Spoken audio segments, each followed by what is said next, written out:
जंगल में दो रंगीन शेर रहा करते थे। इन दोनों भाइयों के पास बहुत ही अजीब शक्तियां थी। वो कभी भी किसी भी जानवर के रूप में आ जाया करते थे और जब चाहते वापस अपने असली रूप में आ जाते थे।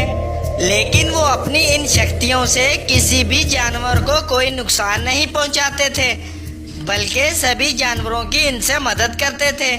सभी जानवरों ने इनके इन अच्छे कामों की वजह से इन्हें ही जंगल का राजा बना दिया था। एक बार दोनों रंगीन शेर पास के जंगल में घूमने के लिए गए हुए थे। तभी इनके पास एक बकरी आती है और कहती है, अरे अरे सुनो महाराज, मैं काफी दिनों से भूखी हूँ। मुझे पूरे जंगल में कहीं से खाने के लिए कुछ नहीं मिला। क्या तुम मुझे खाने के लिए कुछ दे सकते हो? तुम चिंता मत करो बकरी, मैं अभी कुछ करता हूँ। तब इस शेर ने अपनी शक्तियों से इस बकरी को काफी कुछ खाने के लिए प्रकट कर दिया था। बकरी इसे देखकर बड़ी खुश होती है। आपका बहुत बहुत शुक्रिया शेर महाराज, मैं आपका ये एहसान कभी नहीं भूलूंगी। तब इसे ये सब करते एक बाघ देख लेता है और बोलता है, अरे इन शेरों के पास तो बड़े ही अद्भुत शक्तियाँ हैं। अगर मैं इनसे ये शक्तियाँ छीन लूँ तो मजा ही आ जाएगा। तब बाघ अपनी सेवक लूमड़ी को साथ लेकर इनके पीछे पीछे इनके जंगल में पहुंच जाता है। अरे लूमड़ी, तुम्हें इनकी निगरानी करनी होगी।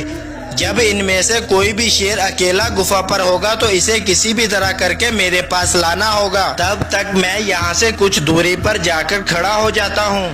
तब लूमड़ी इनकी निगरानी करना शुरू कर देती है। तब कुछ देर बाद इनमें से एक रंगीन शेर पानी पीने के लिए चला जाता है। तभी लूमड़ी गुफा में खड़े रंगीन शेर के पास जाती है और कहती है, सुनो महाराज, यहाँ से कुछ दूरी पर एक दुष्ट बाघ ने दो बकरियों को पकड़ लिया है। वो इन्हें जान से मार डालेगा। आप मेरे साथ चलकर इन्हें बचा लीजिए महाराज। तब रंगीन शेर जल्दी से इस लूमड़ी के साथ चल देता है। तब बाघ पहले से ही एक पेड़ के पीछे छिपा हुआ था। तब बाघ इस शेर को पास आता देखकर इस पर हमला करके इसे जान से मार डालता है और इसे मारकर इसकी सारी शक्तियां छीन लेता है और इसकी शक्तियां छीनकर वहीं एक पत्थर के पीछे छिपकर खड़ा हो जाता है। तब कुछ देर बाद जब लाल रंग का शेर वहां से गुजर रहा था, तब इसे वहां अपना भाई मरा पड़ा दिखाई देता है। अरे भाई, ये तुम्हें क्या हो गया? आखिर तुम्हें किसने मार डाला? तब बाघ इस पर पीछे से हमला करके इसे भी जान से मार डालता है और फिर इसकी शक्तियां छीनकर गुफा पर पहुंचकर जानवरों को बुलाता है और इनसे कहता है, सुनो सभी, ध्यान से सुनो। मैंने तुम्हारे जंगल के दोनों रंगीन शेरों को जान से मार डाला है और इनकी शक्तियां भी छीन ली हैं और अब से मैं ही तुम्हारे जंगल का राजा हूँ और तुम्हें हर रोज एक जानवर को मेरे शिकार के लिए भेजना होगा और अगर तुमने ऐसा ना किया तो मैं तुम सबको एक ही बार में जान से मार डालूंगा। तभी सभी जानवर बाघ से बहुत डर जाते हैं और फिर तब से वो हर रोज एक जानवर को बाघ के पास भेजते और बाघ इनका शिकार कर लेता था। तभी इन दोनों शेरों के पास एक सफेद जादुई शेर उतर कर आता है और वो अपनी जादुई शक्तियों से इन दोनों शेरों का पुनर्जन्म कर देता है, जिससे वो दोनों फिर से जीवित हो उठते हैं। तब वो दोनों भागते हुए बाघ के पास पहुंचते हैं। इन दोनों को जिंदा देखकर बाघ के तो पैरों तले जमीन खिसकने लगती है। तब वो दोनों रंगीन शेर मिलकर इस बाघ और लूमड़ी को वहीं जान से मार डालते हैं।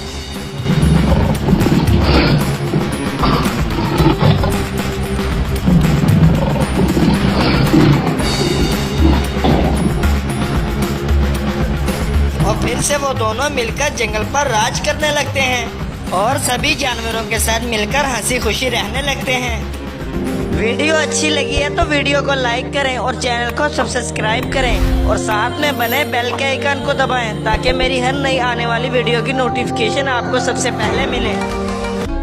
एक जंगल में कहीं से एक बाघ मानव घुस आता है और वो आते ही एक मोटी ताजी भैंस का शिकार कर लेता है और इसे मजे से खा जाता है। अरे वाह, मजा ही आ गया।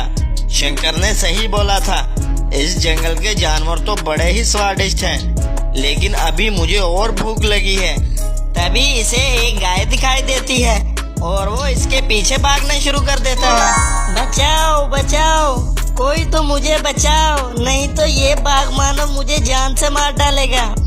तभी इसकी आवाज सुनकर जंगल का राजा शिवाय शेर आ जाता है और गाय को बचा लेता है। अरे शेर, तुम मुझसे पंगा लेकर बहुत बड़ी गलती कर रहे हो, हट जाओ मेरे रास्ते से। अरे वाह, मेरे जंगल में आकर मेरे ही जानवरों का शिकार करते हो और फिर मुझे ही धमकी देते हो। तभी भालू शिवाय शेर के कहने पर इस बाघ मानव पर हमला कर देता है, जिससे ये खून से लथपथ हो जाता है। ओए शेर, ये तुमने बिल्कुल भी ठीक नहीं किया, तुम्हें इसकी कीमत चुकानी होगी, याद रखना। तब बाघ मानव वहाँ से भागता हुआ अपने जंगल के राजा शंकर बाघ के पास आ जाता है। बाघ मानव को देखकर शंकर बोलता है, अरे अरे, ये हाल तुम्हारा किसने किया? कौन है वो, बताओ मुझे। महाराज, जिस जंगल में आपने मुझे भेजा था, ये इस जंगल के राजा शिवाय शेर का काम है। इसने मुझे एक भालू से पिटवाया है।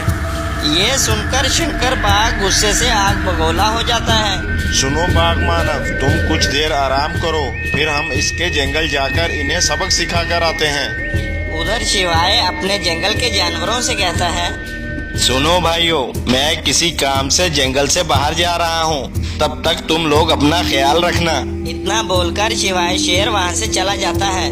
लेकिन तभी कुछ देर बाद वो बाघ मानव और शंकर शिवाय के जंगल में घुस आते हैं और वहाँ पर वो बदले की आग में जलते हुए जानवरों को जान से मारना शुरू कर देते हैं और कुछ जानवर उनसे डरकर वहाँ से भाग जाते हैं। कुछ देर बाद जब शिवाय जंगल वापस आता है तो वहाँ इसे कुछ जानवर मरे पड़े दिखाई देते हैं।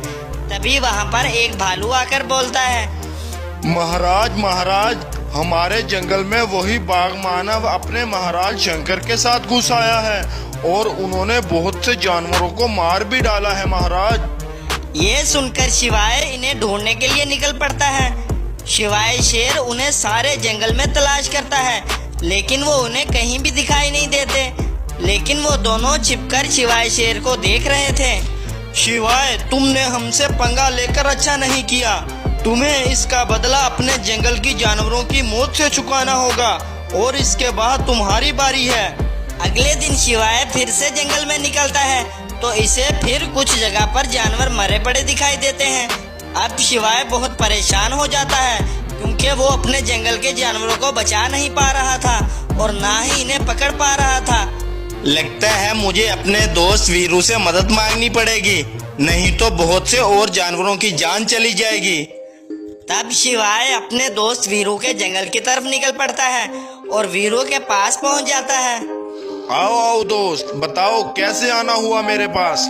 क्या बताऊं वीरू, मेरे जंगल में 2 शिकारी घुस आए हैं जो कि मेरे जंगल के जानवरों को मारे जा रहे हैं। तुम मुझे कोई ऐसी शक्ति दो जिससे मैं इन्हें ढूंढकर मार सकूं। मैं तुम्हारी मदद नहीं कर सकता दोस्त, क्योंकि मेरी जादुई मणि कहीं खो गई है। तुम ऐसे ही थोड़ी दूरी पर चले जाओ, वहाँ तुम्हें 2 रास्ते मिलेंगे और वो तुम्हारी मदद जरूर करेंगे। तब शिवाय आगे चला जाता है तो इसे थोड़ी दूरी पर जाकर 2 जादुई रास्ते मिलते हैं, जिसके सामने एक गोल्डन घोड़ा खड़ा हुआ था। तब शिवाय इसे पूरी बात बताता है। तब इससे घोड़ा कहता है, तुम चिंता मत करो शिवाय, मैं तुम्हारी मदद जरूर करूँगा, क्योंकि तुम एक नेक दिल शेर हो और तुम में लालच बिल्कुल भी नहीं है। यहाँ पर जितने भी आते हैं वो सोना चांदी या फिर खजाना ही मांगते हैं, पर तुमने अपने जंगल के जानवरों की जान बचाना जरूरी समझा। तब सुनहरी घोड़ा शिवाय शेर को कुछ जादुई शक्तियाँ देता है, जिसे लेकर शिवाय अपने जंगल पहुँचता है। तब शिवाय को 2 पर लग जाते हैं, जिससे वो उड़ने लगता है। तब शिवाय को वो दोनों एक जगह पर बैठे हुए दिखाई देते हैं। तब शिवाय इनके पास चला जाता है और इन दोनों को अपनी शक्तियों से वहीं जान से मार डालता है और इनसे छुटकारा पाकर फिर से खुशी खुशी रहने लगता है। तो दोस्तों, कैसी लगी आज की स्टोरी? अगर स्टोरी अच्छी लगी हो तो वीडियो को लाइक करें और चैनल को सब्सक्राइब करें। Thank you. एक दफा का जिक्र है कि एक चालाक बिल्ली भोजन की तलाश में जंगल में मारी मारी घूम रही थी। इसे कहीं भी खाने के लिए कुछ नहीं मिल रहा था। अचानक इसकी नज़र पेड़ के नीचे पड़े हुए एक मांस के टुकड़े पर पड़ती है। मांस को देखकर बिल्ली बहुत खुश हो जाती है। अरे वाह, मैंने तो पूरा जंगल छान मारा, लेकिन मेरा तो इस पेड़ के नीचे पड़े हुए मांस पर ध्यान ही नहीं गया। चलो मैं चलकर अब इसे मजे से खाती हूँ। बिल्ली अभी ये भोजन करने ही वाली थी कि वहाँ एक भेड़िया आन पहुँचता है। चलो बिल्ली, यहाँ से चलती बनो। ये मांस का टुकड़ा तो मैं ही खाऊंगा, मुझे बहुत भूख लगी है। हाँ, तुम इसे खा सकते हो, लेकिन खाने से पहले ये सुन लो कि ये महाराज शेर का मांस है। अरे नहीं नहीं, अगर ये शेर महाराज का मांस है तो मैं फिर इसे हरगिज नहीं खाऊंगा। ये बोलकर भेड़िया वापस चला जाता है। भेड़िए के चले जाने के बाद बिल्ली फिर से मांस खाने ही लगती है कि वहाँ पर एक बाघ पहुँच जाता है। अरे बिल्ली, मेरे होते हुए तुम ये स्वादिष्ट मांस कैसे खा सकती हो? इस ताज़ा और स्वादिष्ट मांस को सिर्फ मैं ही खाऊंगा। नहीं बाघ, तुम इसे नहीं खा सकते। क्यों नहीं खा सकता? आखिर तुम होती कौन हो मुझे रोकने वाली? नहीं नहीं बाघ, मैं आपको कैसे रोक सकती हूँ? मैं तो आपको सिर्फ ये बता रही हूँ कि ये मांस महाराज शेर का है। मैं तो सिर्फ रखवाली कर रही हूँ। महाराज शेर अभी पहुँचते ही होंगे। अच्छा, अगर ये बात है तो करो रखवाली, मैं तो चला। चलो अच्छा हुआ, इस बाघ से तो मेरी जान छूटी। अब मैं इस मांस को जल्दी से खा लेती हूँ। बिल्ली फिर से इस मांस को खाने ही लगी थी कि वहाँ पे सच में महाराज शेर आन पहुँचता है। बिल्ली सोचने लगती है कि मैं अब इस शेर के लिए क्या नया बहाना बनाऊं। क्यों रे बिल्ली, ये किसका मांस है? अरे महाराज, मैं सुबह से भोजन ढूंढ रही हूँ, अब जाके कहीं मुझे ये मांस का टुकड़ा मिला है। अगर मैंने ये अभी भी ना खाया तो मैं मर ही जाऊंगी। अरे बिल्ली, तुम मायूस क्यों हो रही हो? आराम से ये भोजन करो, मैं तो वैसे भी अभी अभी भोजन करके आ रहा हूँ। बिल्ली शेर के सामने ऐसा नाटक करती है कि उसे भी मालूम नहीं हो पाता और वो मांस को छोड़कर चला जाता है। और बिल्ली अपनी चालाकी से सारा मांस बचाकर खा लेती है और मांस खाकर चलती बनती है। देखा दोस्तों, आप अपनी बुद्धि और अक्लमंदी से किसी भी चीज का सामना कर सकते हैं।